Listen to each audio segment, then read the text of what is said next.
Hello students, आप सभी का हमारे यूट्यूब चैनल में हार्दिक स्वागत है। आज हम पढ़ने वाले हैं एनसीईआरटी क्लास सेवन्थ विज्ञान विषय का पहला चैप्टर। जैसा कि आप सभी को अच्छे से पता होगा कि रीट एग्ज़ाम या सेकंड ग्रेड, फर्स्ट ग्रेड या टीचर से संबंधित या फिर जो भी कंपटीशन एग्ज़ाम है साइंस स्ट्रीम वाले स्टूडेंट्स के लिए विज्ञान एनसीईआरटी जो है बहुत इंपॉर्टेंट भूमिका अदा करती है हर कंपटीशन एग्ज़ाम में। तो आपको पढ़ना बहुत ज़रूरी है। एनसीईआरटी आपके बेसिक का काम करती है और जो क्लास सेवन्थ वाले स्टूडेंट हैं उनके लिए भी ये वीडियो बहुत ही खास है। तो आप लोग वीडियो पूरा देखिएगा और अगर आप लोग चैनल पर नए हैं तो चैनल को सब्सक्राइब, वीडियो को लाइक और बेल आइकन जरूर दबा लीजिएगा। देखो स्टूडेंट्स, आप लोगों को शांति से, सावधानी से और बस आपकी जैसी भी इच्छा हो आराम से आप लोगों को बातें सुननी है। पाठ के बारे में आप लोगों को पूरा सार इसका समझ में आ जाएगा, जो कि आप लोगों के बहुत ही महत्वपूर्ण भूमिका अदा करेगा किसी भी कंपटीशन एग्जाम में। तो चलिए पढ़ते हैं पहला चैप्टर विज्ञान विषय का क्लास सेवन्थ का। तो यहाँ पर हम पढ़ेंगे पादपों में पोषण, यानी कि पादपों में पोषण कैसे होता है, कितने प्रकार के आप लोगों के पादप होते हैं, है ना। इन सभी मुद्दों पर बात करते हैं। चलिए, पादपों में पोषण पहला चैप्टर है क्लास सेवन्थ एनसीईआरटी विज्ञान विषय का। तो कक्षा 6 में आप पढ़ चुके हैं कि सभी जीवों के लिए भोजन आवश्यक है। आप यह भी पढ़ चुके हैं कि कार्बोहाइड्रेट, प्रोटीन, वसा, विटामिन एवं खनिज जो है भोजन के घटक होते हैं। भोजन के ये घटक हमारे शरीर के लिए आवश्यक होते हैं और इन्हें पोषक कहते हैं। तो भोजन के जो घटक हमारे शरीर के लिए आवश्यक होते हैं उन्हें हम क्या कहते हैं? पोषक कहते हैं। सभी जीवों को भोजन की आवश्यकता होती है। पादप स्वयं के लिए भोजन बना सकते हैं, परंतु मानव सहित कोई भी प्राणी अपना भोजन स्वयं नहीं बना सकता। तो अगर आप लोगों से पूछ लिया जाए कि पौधे अपना भोजन कैसे बनाते हैं, तो आपको क्लास 6 में भी मैंने बताया था कि पौधे अपना भोजन स्वयं बनाते हैं। और स्वयं कैसे बनाते हैं? प्रकाश संश्लेषण की सहायता से, यानी कि वायु, प्रकाश, जल की सहायता से पौधे अपना काम, अपना भोजन स्वयं बना सकते हैं। बाकी और कोई भी, यानी कि इंसान हो गया, पशु हो गए, ये अपना भोजन स्वयं नहीं बनाते हैं। ये पेड़ पौधों पर या किसी न किसी एक दूसरे पर निर्भर रहते हैं। ये बात आपके समझ में आ गई होगी। मानव सहित कोई भी प्राणी अपना भोजन स्वयं नहीं बना सकता। वे पादपों अथवा पादपों का आहार ग्रहण करने वाले जंतुओं से अपना भोजन प्राप्त करते हैं। अतः मानव तथा अन्य प्राणी प्रत्यक्ष अथवा परोक्ष रूप से पादपों पर निर्भर करते हैं। यह बात आपकी क्लियर समझ में आ गई होगी। अब बूझो और पहेली नामक दो पात्र हैं जो आप लोगों को पाठ का सार आगे और बताने वाले हैं। देखो, बूझो जानना चाहता है कि पादप अपना भोजन किस प्रकार बनाते हैं। तो डिटेल में अपन बात करेंगे भोजन कैसे बनाते हैं पौधे, है ना। चलिए, पौधे अपना भोजन स्वयं बनाते हैं, ये बात आप ध्यान रखिएगा। पहला पॉइंट है यहाँ पर पादपों में पोषण विधि। केवल पादप ही ऐसे जीव हैं जो जल, कार्बन डाइऑक्साइड, खनिज की सहायता से अपना भोजन बना सकते हैं। ये सभी पदार्थ उनके परिवेश में उपलब्ध होते हैं।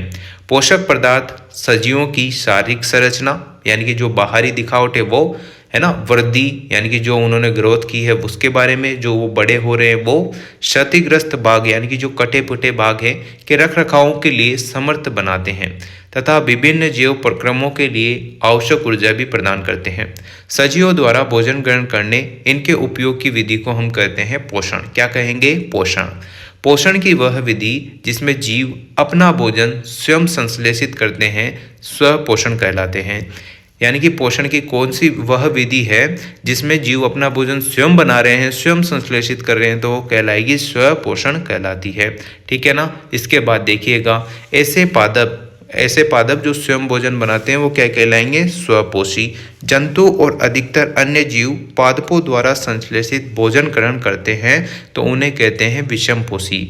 जो खुद बनाकर खुद ही खाते हैं वो स्वपोषी, और जो दूसरे से ग्रहण करते हैं उन्हें कहते हैं विषमपोषी। ठीक है, समझ गए इतनी बात। चलिए, पहली जानना चाहती है कि पादपों की तरह हमारा शरीर भी कार्बन डाइऑक्साइड, जल तथा खनिज से अपना भोजन स्वयं क्यों नहीं बना सकता। तो जैसे पौधे अपना भोजन स्वयं बनाते हैं, वैसे ही पहेली के दिमाग में आ रहा है कि हम खुद अपना भोजन स्वयं क्यों नहीं बना सकते, हम क्यों पेड़ पौधों पर डिपेंड रहते हैं, है ना। ये इसके दिमाग में चल रहा है। तो चलिए आगे क्या कहता है। अब हम पूछ सकते हैं कि पादपों की खाद्य प्रक्रिया कहाँ स्थित है। क्या भोजन पादप के सभी भागों में निर्मित होता है अथवा केवल कुछ विशेष भागों में? पादप अपने परिवेश से कच्ची सामग्री किस प्रकार प्राप्त करते हैं? खाद्य फैक्ट्रियों तक उनका स्थानांतरण किस प्रकार होता है? अब प्रकाश संश्लेषण की बात करेंगे, ध्यान से आप लोग सुनिएगा, इंपॉर्टेंट है और क्वेश्चन यहीं से बनता है। ठीक है, प्रकाश संश्लेषण पादपों में खाद्य संश्लेषण का प्रक्रम। पत्तियां पादप की खाद्य प्रक्रिया होती है। आपसे पूछ लिया जाए कि खाद्य प्रक्रिया क्या होती है पादप की, तो पत्तियां होती है। ठीक है, अतः सभी कच्चे पदार्थ पत्तियों तक पहुंचने चाहिए। मृदा में उपस्थित जल एवं खनिज जड़ द्वारा अवशोषित किए जाते हैं। भोजन जानना चाहता है कि जड़ द्वारा अवशोषित जल और खनिज पत्ती तक किस प्रकार पहुंचते हैं तथा तने के माध्यम से पत्तियों तक पहुंचाए जाते हैं। अब आपने पेड़ तो देखा होगा, अब बहुत सारे इंसान रहते हैं जो डायरेक्ट पेड़ की पत्तियों को पानी देते हैं, जो कि एक गलत तरीका है। आप लोग पेड़ की जड़ में पानी दीजिएगा, वो खुद ऑटोमेटिक ही अपना काम कर लेता है और जहां आवश्यकता होती है वहां पर पानी को पहुंचा देता है। ठीक है ना। अभी देखो, जैसे कि आप इंसान हैं, आपके सिर में दर्द है, तो ऐसा तो नहीं होगा कि आप लोग सिर दर्द की गोली को माथे पर चिपका कर रख लेंगे तो आपका सिर दर्द मिट जाएगा। ऐसा नहीं होता ना, आपको मुंह के थ्रू ही लेना होता है गोली को, जब जाके वो अपने आपके नर्वस सिस्टम में एक संकेत जाता है, उसके थ्रू आप लोगों का सिर दर्द ठीक होता है। ये सारी चीज़ें होती है। तो इसी प्रकार से जो पेड़ पौधे हैं, उनों की जड़ों में अगर आप पानी देंगे तो वो पूरी तरह फैल जाते हैं जहाँ उनको आवश्यकता होती है। तने के माध्यम से पत्तियों तक पहुंचाए जाते हैं। पत्ती की सतह पर उपस्थित सूक्ष्म रंध्रों द्वारा वायु में उपस्थित कार्बन डाइऑक्साइड प्रवेश करती है। पत्ती आपने देखी होगी, पत्ती में होता है कार्बन डाइऑक्साइड, जो छिद्र होते हैं उनमें कार्बन डाइऑक्साइड प्रवेश करते हैं। देखिएगा, है ना, यही ना। चलिए, कोशिकाएं। आपने देखा होगा कि इमारतें ईंटों से बनती है। बिल्कुल, आपने आसपास देखा ही होगा कि मकान, बड़े बड़े बिल्डिंगें, वो किससे बन रही है? ईंटों से। इसी प्रकार सजीवों का शरीर सूक्ष्म इकाइयों से बनता है। इसी प्रकार आपका जो शरीर है वो किससे बनेगा? सूक्ष्म इकाइयों से बनेगा, है ना, जो कोशिका कहलाती है। कोशिका आपको पास में दिख ही रही होगी, दिख रहा है, ये डायग्राम देख लीजिएगा, कोशिका कहलाती है। इसके बाद हम बात करते हैं कि कोशिकाओं को सूक्ष्मदर्शी द्वारा देखा जा सकता है। तो कोशिकाओं को किससे देखते हैं? सूक्ष्मदर्शी से, है ना। सूक्ष्मदर्शी यानी कि माइक्रोस्कोप की सहायता से आप लोग देख सकते हैं। नग्न आंखों से आप लोगों को ये नहीं दिखेगी क्योंकि बहुत सूक्ष्म होती है। कुछ जीव मात्र एक कोशिका के बने होते हैं। कोशिका एक पतली बाह्य संरचना द्वारा घिरी होती है, जिसको कहते हैं कोशिका झिल्ली। यहाँ पर देख लीजिएगा, ये रही कोशिका झिल्ली, दिख गया आपको। और इसके अंदर जो द्रव भरा हुआ है उसको कहेंगे कोशिका द्रव। ठीक है ना। और इसके केंद्र में स्थित एक सुस्पष्ट संरचना होती है जिसको कहते हैं क्या? केंद्रक। ये देखिएगा, सबके बीच में एक केंद्रक है ना। और जो केंद्रक चारों ओर से जेली के समान एक पदार्थ से घिरा होता है, इसे कहते हैं कोशिका द्रव्य। क्या कहेंगे? कोशिका द्रव्य। ठीक है। चलिए, यह रंध्र द्वार कोशिकाओं द्वारा घिरे होते हैं। ऐसे छिद्रों को रंध्र कहते हैं। जल एवं खनिज वाहिकाओं द्वारा पत्तियों तक पहुंचाए जाते हैं। यह वाहिकाएं नली के समान होती है। जड़, तना, शाखाओं और पत्तियों तक फैली होती है। पोषकों को पत्तियों तक पहुंचाने के लिए यह वाहिकाएं एक सतत मार्ग बनाती है। पादपों में पदार्थों के परिवहन के विषय में आप अध्याय 7 में पढ़ेंगे। तो अध्याय 7 में पढ़ेंगे, 7वीं क्लास के 7वें चैप्टर में आपको जानकारी मिल जाएगी पदार्थों के परिवहन की। अभी हम पढ़ रहे हैं ओनली पोषण। पहले जानना चाहती है कि पत्तियों में ऐसी क्या विशेषता है कि वे खाद्य पदार्थों का संश्लेषण कर सकती है, परंतु पादप के दूसरे भाग नहीं। तो पत्तियों में एक हरा वर्णक पाया जाता है जिसे क्लोरोफिल कहते हैं। क्या कहते हैं? क्लोरोफिल कहते हैं। पत्तियों में जो हरा वर्णक होता है उसे कहते हैं क्लोरोफिल। क्लोरोफिल सूर्य के प्रकाश, सौर प्रकाश की ऊर्जा का संग्रहण करने में पत्ती की सहायता करता है। इस ऊर्जा का उपयोग जल एवं कार्बन डाइऑक्साइड से खाद्य संश्लेषण में होता है। क्योंकि खाद्य संश्लेषण सूर्य के प्रकाश की उपस्थिति में होगा, है ना, इसलिए इसको क्या कहते हैं? प्रकाश संश्लेषण। अतः हमने देखा कि क्लोरोफिल सूर्य का प्रकाश, कार्बन डाइऑक्साइड, जल एवं प्रकाश जल एवं प्रकाश संश्लेषण के लिए आवश्यक है। तो क्या क्या चीज़ें आवश्यक है? जो पत्ती का हरा भाग है उस पर क्लोरोफिल होता है ना, और जो प्रकाश है सूर्य से आता है, जल है, वायु है, इनकी आवश्यकता होती है और पौधे अपना प्रकाश संश्लेषण की सहायता से क्या करते हैं? अपना भोजन स्वयं बना लेते हैं। इस पृथ्वी पर यह एक अद्वितीय प्रक्रम है। पत्तियों द्वारा सौर ऊर्जा संग्रहित की जाती है और पादप में खाद्य के रूप में संचित हो जाती है। अतः सभी जीवों के लिए सूर्य ऊर्जा का चरम स्रोत होता है। क्या होता है सूर्य? यहाँ पर ऊर्जा का चरम स्रोत।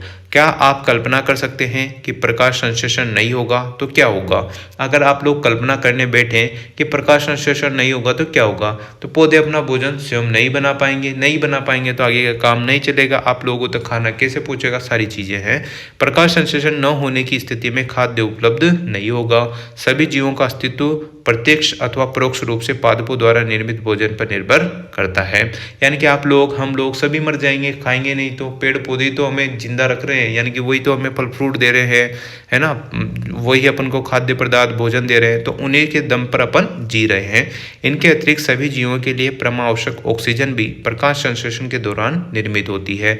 पेड़ पौधों से ही हमें ऑक्सीजन मिलती है, आप सभी को पता है ना, तो वो भी नहीं मिलेगी। प्रकाश संश्लेषण की अनुपस्थिति में पृथ्वी पर जीवन की कल्पना करना असंभव है। अगर ऐसा हो जाए कि प्रकाश संश्लेषण न हो, पेड़ पौधे अपना भोजन खुद नहीं बनाएंगे या पेड़ पौधे ही नहीं होंगे, तो आप लोग, हम लोग कैसे होंगे? नहीं हो सकते, क्योंकि भोजन हमें पेड़ पौधों से ही प्राप्त होता है, ऑक्सीजन हमें वहीं से प्राप्त होती है ना, लकड़ी हमें वहीं से प्राप्त होगी ईंधन के रूप में। तो बहुत सारी चीज़ें हैं। अगर पेड़ पौधे नहीं हुए तो मानव जीवन होना या जीवन होना ही कल्पना भी नहीं कर सकते कि जीवन हो सकता है। ठीक है ना।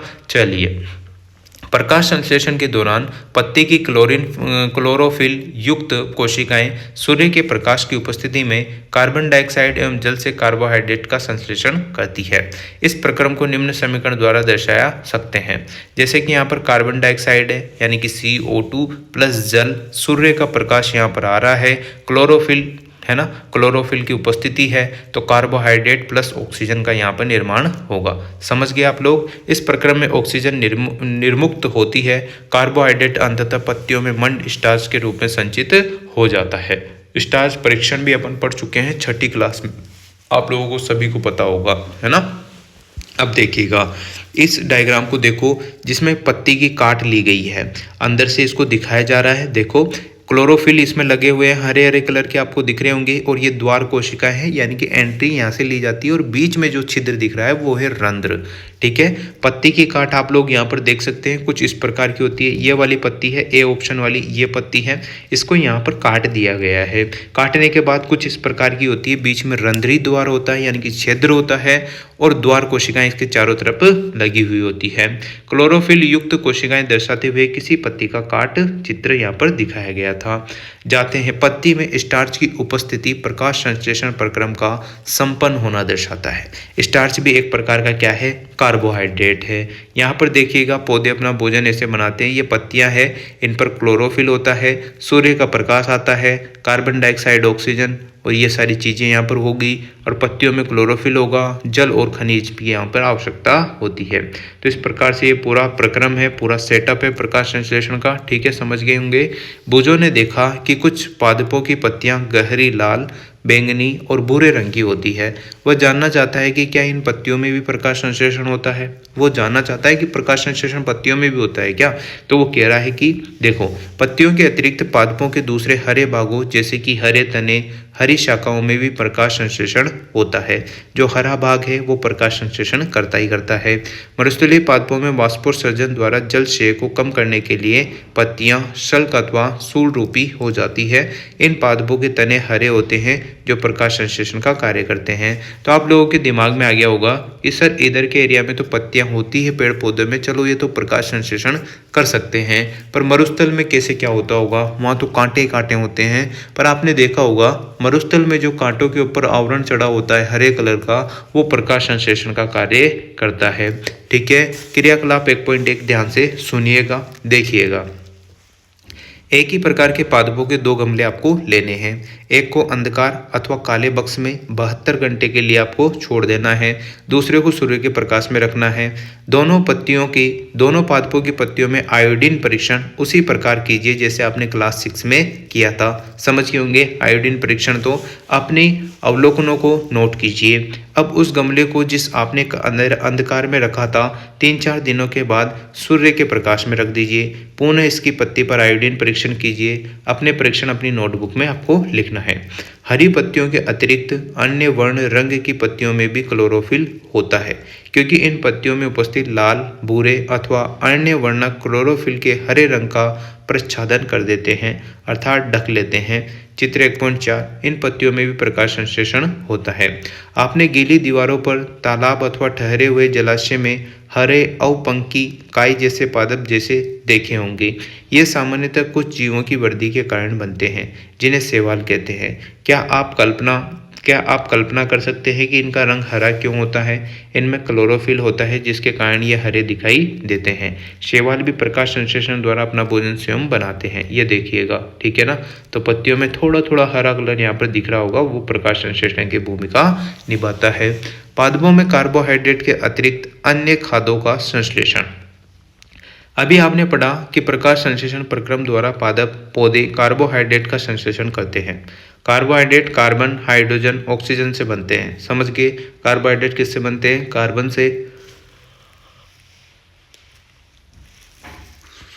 हाइड्रोजन से। कार्बन, हाइड्रोजन, ऑक्सीजन से बनते हैं। इनका उपयोग खाद्य के अन्य घटकों के संश्लेषण में होता है। परंतु प्रोटीन नाइट्रोजनी पदार्थ हैं, जिनमें कार्बन, ऑक्सीजन, हाइड्रोजन के अतिरिक्त नाइट्रोजन भी होती है। पादपों को नाइट्रोजन कहाँ से प्राप्त होती है? याद कीजिए, वायु में नाइट्रोजन गैसीय अवस्था में प्रचुर मात्रा में पाई जाती है, परंतु पादप इसका अवशोषण इसी रूप में नहीं कर सकते। मिट्टी में कुछ विशेष जीवाणु होते हैं जो गैसीय नाइट्रोजन को उपयोगी यौगिकों में परिवर्तित कर मृदा में निर्मुक्त करते हैं। ये विलेय पदार्थ पादपों द्वारा जल के साथ अवशोषित कर लिए जाते हैं। संभवतः आपने देखा है कि किसान अपने खेतों में उर्वरक और खाद डालते हैं, जिसमें नाइट्रोजनी पदार्थों की प्रचुरता होती है। इस प्रकार अन्य संगठनों के साथ पादपों की नाइट्रोजन की मांग की आपूर्ति हो जाती है। इसके पश्चात पादप खाद्य के अन्य संगठकों जैसे कि प्रोटीन और वसा का संश्लेषण करते हैं। पादपों में पोषण की अन्य विधियां। अब हम पढ़ने वाले हैं अन्य विधियां कौन कौन सी है। प्रकाश संश्लेषण अपन ने पढ़ लिया, अब इसके बाद अन्य विधियों की बात करते हैं। देखो, कुछ पादप पौधे ऐसे भी हैं जिनमें क्लोरोफिल नहीं पाया जाता। वे भोजन संश्लेषित नहीं कर सकते। वे कैसे जीवित रहते हैं? वे पोषक किस प्रकार प्राप्त करते हैं? मनुष्य एवं अन्य प्राणियों की तरह यह पादप भी अपने पोषण के लिए अन्य पादपों द्वारा निर्मित खाद्य पर निर्भर करते हैं। वे विषमपोषी प्रणाली का उपयोग करते हैं। किसका? विषमपोषी का। यानी कि ऐसे पादप होते हैं जो कि दूसरों पर डिपेंड करते हैं, वो होते हैं विषमपोषी प्रणाली वाले पादप। क्या आपको एक वृक्ष के तने और शाखाओं से लिपटी रस्सी नुमा पीले रंग की संरचनाएं दिखाई देती है? ये अमरबेल का पादप है। आपने बहुत सारी बार बरगद का पेड़, पीपल का पेड़ देखा होगा, उसमें बहुत सारी डालियां लटकी हुई रहती है, बेलें लटकी हुई रहती है, समझ रहे हो? तो वो सभी क्या होती है? उस पेड़ पर निर्भर है, यानी कि विषमपोषी प्रणाली को वो फॉलो कर रही है, ठीक है ना। तो यहाँ पर देखो अमरबेल का पादप, इसमें क्लोरोफिल नहीं पाया जाता है, पीले रंग की होती है। ये अपना भोजन उस पादप से प्राप्त करती है जिस पर ये आरोपित होती है, मतलब ये बरगद पे पेड़ पे चल रही है तो उसका भोजन ये ग्रहण करेगी। जिस पर यह आरोहित होती है वह पादप परपोषी कहलाता है, क्योंकि अमरबेल जैसे पादप परपोषी को अमूल्य पोषकों से वंचित करते हैं, अतः इसे परजीवी कहते हैं। क्या हम एवं अन्य जंतु देखो इस प्रकार की अमरबेल की यहाँ पर डालियां लगी हुई होगी, ये देखो परपोषी पादप पर अमरबेल आपको दिख जाएगी। क्या हम एवं अन्य जंतु भी एक प्रकार के परजीवी हैं? आपको इस पर विचार करना चाहिए, अपने अध्यापक से इस विषय में चर्चा करनी चाहिए। पहेली जानना चाहती है कि क्या हमारा रक्त चूसने वाले मच्छर, खटमल, जूं, जोंक जैसे जीव भी परजीवी होते हैं? देखिए, अब क्या आपने ऐसे पादपों को देखा अथवा उनके विषय में सुना है जो जंतुओं का भक्षण करते हैं? कुछ ऐसे पादप भी हैं जो कीटों को पकड़ते हैं, उन्हें पचा जाते हैं। क्या यह विस्मयकारी नहीं है? ऐसे पौधे हरे या अन्य किसी रंग के हो सकते हैं। चित्र 1.6 के पादप को देखिए। इसके घड़े यानी कि गठ के समान दिखाई देने वाली संरचना वास्तव में उसकी पत्ती का रूपांतरित भाग है। पत्ते का शीर्ष भाग घड़े के ढक्कन बनाता है। घड़े के अंदर अनेक रोम होते हैं जो नीचे की ओर डलके रहते हैं, अर्थात अधोमुखी होते हैं। जब कोई कीट घड़े में प्रवेश करता है तो वह उसके रोमों के, ये देखो इस प्रकार से हो जाते हैं बहुत सारे पौधों में, और ये कीड़े पकड़ने के काम आते हैं। दिख गया आपको? उसके रोमों के बीच फंस जाता है। गड्ढे में उपस्थित पाचक रस द्वारा कीटों का पाचन हो जाता है।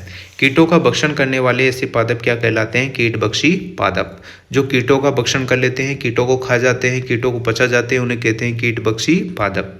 विनस फ्लाई ट्रैप और सनड्यू कीटभक्षी पादपों के दो उदाहरण हैं। नाम ध्यान रखिएगा, विनस फ्लाई ट्रैप और सनड्यू कीटभक्षी पादपों के दो उदाहरण हैं। कौन कौन से? विनस फ्लाई ट्रैप और सनड्यू, है ना। दो अन्य उदाहरण हैं, इनके बारे में जानकारी प्राप्त करते हैं। हाँ, अब आता है बूजो। बूजो भ्रमित है। यदि गठपर्णी हरा होता है और प्रकाश संश्लेषण संपादित होता है तो ये कीटों का भक्षण क्यों करता है? चलिए भाई, बहुत अच्छी बात है। क्या यह संभव है कि इस प्रकार के पादपों को मृदा से भी सभी पोषक नहीं मिल पाते हैं जिनकी उन्हें आवश्यकता है? मृतजीवी। आपने बाजार में छदरक, मशरूम बिकते हुए देखे होंगे, बिल्कुल देखे होंगे। और आपने गांव में पीछे आपकी जो गोबर की खाद वाद बनती है वहाँ पर भी मशरूम को देखा होगा। बरसात के दिनों में वृक्षों की सड़ी गली टूटी टहनियाँ अथवा तलों तथा छाल पर छाते के समान संरचनाओं के गुच्छे भी आपने देखे होंगे। आइए देखें कि जीवन यापन हेतु इन्हें किस प्रकार के पोषकों की आवश्यकता होती है और वे उन्हें कहाँ से प्राप्त होते हैं। बूजो जानना चाहता है कि ये जीव अपना भोजन किस प्रकार प्राप्त करते हैं। इनमें प्राणियों के समान मुख नहीं होता, ये हरे पादपों के समान भी नहीं होते, इनमें क्लोरोफिल भी अनुपस्थित होता है और ये प्रकाश संश्लेषण द्वारा संश्लेषण नहीं कर सकते, भोजन का संश्लेषण नहीं कर सकते। इसके बारे में अब बूजो को इंटरेस्ट आने लगा है। तो देखिए, छत्रक के पैकेट आपको दिख गए होंगे और सड़ी गली वस्तु पर भी लगा छत्रक दिख जाता होगा। बाजार में आप लोग वीआईपी लोगों के सामने देखेंगे तो बहुत महंगे ही बिकते हैं। और गांव की अगर हम बात करें तो पीछे जो रेवड़े होते हैं, मतलब जहाँ पर खाद वाद डाली जाती है, वहाँ भी ये मिल जाते हैं। देख रहे हो। क्रियाकलाप 1.2। ब्रेड, डबल रोटी का एक टुकड़ा लेकर इसे जल में भिगो लें। इसे किसी नम और उष्ण स्थान पर 2-3 दिन के लिए रख दीजिए अथवा उस समय तक रखा रहने दीजिए जब तक कि उस पर रोए जैसी संरचना न दिखाई देने लगे। यह डब्बे किस रंग के हैं? किसी आवर्धक लेंस अथवा सूक्ष्मदर्शी की सहायता से इसका अवलोकन कीजिए। अपनी नोटबुक में इसको अंकित कीजिए। धागों के समान संरचना दिखाई पड़े, यह जीव कवक या फंजाई कहलाते हैं। इनकी पोषण प्रणाली अथवा पोषण विधि भिन्न प्रकार की होती है। यह मृत एवं विघटनकारी सड़ने वाली वस्तुओं जैव पदार्थों की सतह पर कुछ पाचक रसों का स्त्राव करते हैं और उन्हें साधारण और विलय के रूप में परिवर्तन कर देते हैं। तत्पश्चात वे इस विलयन का, इस प्रकार से देखो, है ना, ब्रेड पर उगती कवक, विलयन का भोजन के रूप में अवशोषण करते हैं। इस प्रकार की पोषण प्रणाली को, जिसमें जीव किसी मृत एवं विघटित जैविक पदार्थों से पोषक तत्व प्राप्त करते हैं, मृतजीवी पोषण कहलाती है। मृतजीवी पोषण प्रणाली का उपयोग करने वाले जीव क्या कहलाएंगे? मृतजीवी कहलाएंगे। समझ गए? चलिए, कवक फंजाई आचार, चमड़े, कपड़े और अन्य पदार्थों पर उगते हैं। ये उन स्थानों में भी उगते हैं जो नम और उष्ण होते हैं। कवकों की वृद्धि के लिए वर्षा ऋतु सबसे अच्छी परिस्थितियां प्रदान करती है। इसी कारण वर्षा ऋतु के दौरान अनेक वस्तुएं कवकों की वृद्धि के कारण नष्ट अथवा अनुपयोगी हो जाती है। अपने अभिभावकों से कवक द्वारा होने वाले नुकसान पर चर्चा कीजिए। पहेली को याद है कि उसने सुंदर जूते, जिन्हें वह विशेष अवसरों पर पहनती थी, वर्षा ऋतु में कवक के कारण खराब हो गए। वह जानना चाहती है कि वर्षा ऋतु में कवक अचानक कैसे प्रकट हो जाता है। सामान्यतः कवकों के बीजाणु वायु में उपस्थित होते हैं। जब वे किसी ऐसे जैव पदार्थ अथवा उत्पाद पर बैठते हैं जो नम और उष्ण हो, तो वे अंकुरित होकर नए कवक को जन्म देते हैं। क्या अब आप बता सकते हैं कि हम अपनी वस्तुओं को कवक द्वारा खराब होने से कैसे बचा सकते हैं? तो बूजो को याद है कि उसके दादाजी बताया करते थे कि एक बार उनकी गेहूं की फसल कवक द्वारा नष्ट हो गई। वह जानना चाहता है कि क्या कवक रोग कारक भी होते हैं। ठीक है ना भाई, ये ऐसे कर करके पूरा चैप्टर आपको बता देंगे। पहले ने बताया कि इष्ट एवं छत्रक जैसे अनेक कवक उपयोगी भी हैं, परंतु कुछ कवक पादपों, जंतुओं, मनुष्य में रोग उत्पन्न करते हैं। कुछ कवकों का उपयोग औषधि के रूप में भी होता है। कुछ जीव एक दूसरे के साथ रहते हैं तथा अपना आवास और पोषक तत्व एक दूसरे के साथ बांटते हैं, शेयर करते हैं। उन्हें कहते हैं सहजीवी संबंध। उदाहरणतः कुछ कवक वृक्षों की जड़ों में रहते हैं। वृक्ष कवक को पोषण प्रदान करते हैं, बदले में उन्हें जल और पोषकों के अवशोषण में सहायता मिलती है। वृक्ष के लिए इस संबंध का विशेष महत्व है। लाइकेन कहे जाने वाले कुछ जीवों में दो भागीदार होते हैं। इनमें से एक शैवाल होता है और दूसरा कवक होता है। शैवाल में क्लोरोफिल उपस्थित होता है, जबकि कवक में क्लोरोफिल नहीं होता। कवक शैवाल को रहने का स्थान, आवास, जल, पोषक तत्व उपलब्ध करवाता है और बदले में शैवाल प्रकाश संश्लेषण द्वारा संश्लेषित खाद्य कवक को देता है। ठीक है ना। अब बात करते हैं मृदा में पोषकों की पुनः पूर्ति किस प्रकार होती है। क्या आपने किसानों को अपने खेतों में अथवा माली को बगीचे के लॉन, गमलों में खाद अथवा उर्वरक डालते देखा है? क्या आप जानते हैं कि वे इन्हें मृदा में क्यों मिलाते हैं? आप पढ़ चुके हैं कि पादप मृदा से खनिज पोषक तत्व अवशोषित करते हैं, अतः मृदा में इनकी मात्रा लगातार कम होती रहती है।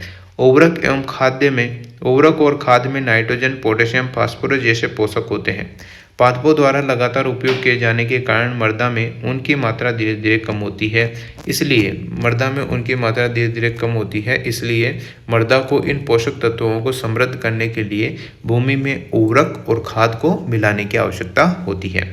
यदि हमें पादप के पोषण की आवश्यकताओं के बारे में ज्ञान हो तो हम न केवल पादपों को उगा सकते हैं बल्कि उन्हें स्वस्थ भी रख सकते हैं। पादपों को प्रोटीन बनाने के लिए सामान्यतः नाइट्रोजन की अधिक आवश्यकता होती है। फसल कटाई के बाद मृदा में नाइट्रोजन की कमी हो जाती है।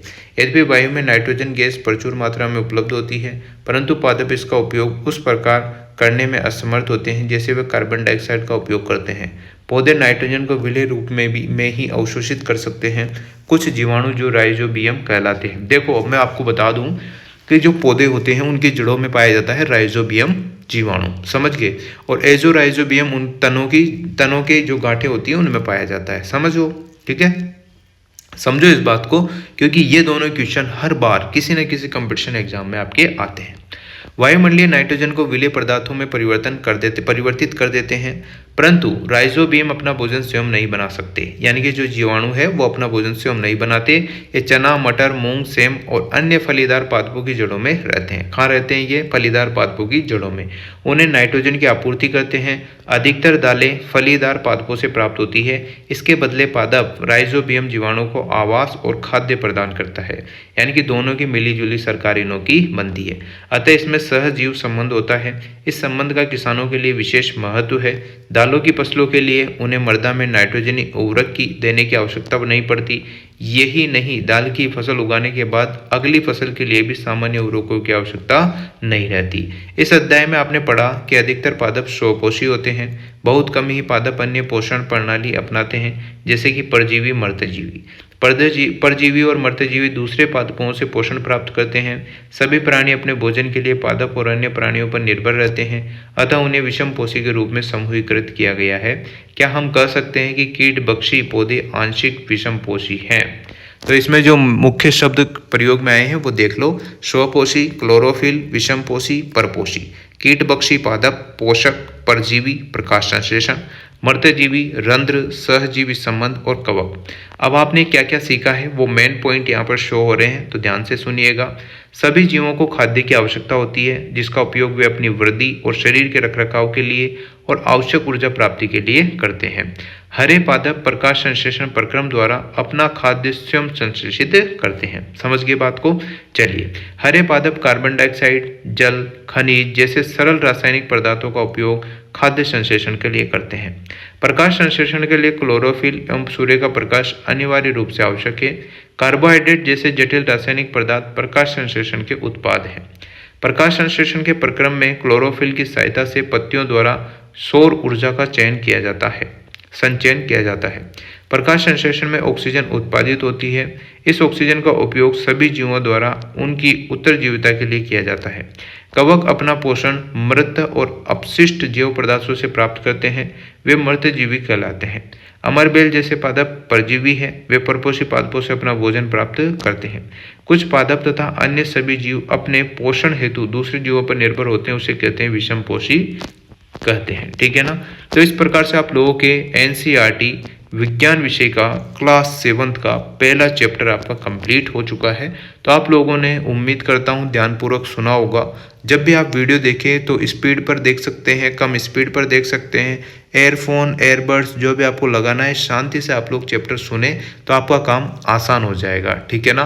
कंपटीशन एग्जाम में आपको दिक्कत नहीं आएगी, बुके वुके खरीदने की भी आपको जरूरत नहीं पड़ेगी। सावधानी से आप लोग सुनते रहिएगा और चैनल से जुड़े रहिएगा। वीडियो अगर अच्छी लगी हो तो like, comment, share and subscribe. Thanks for watching.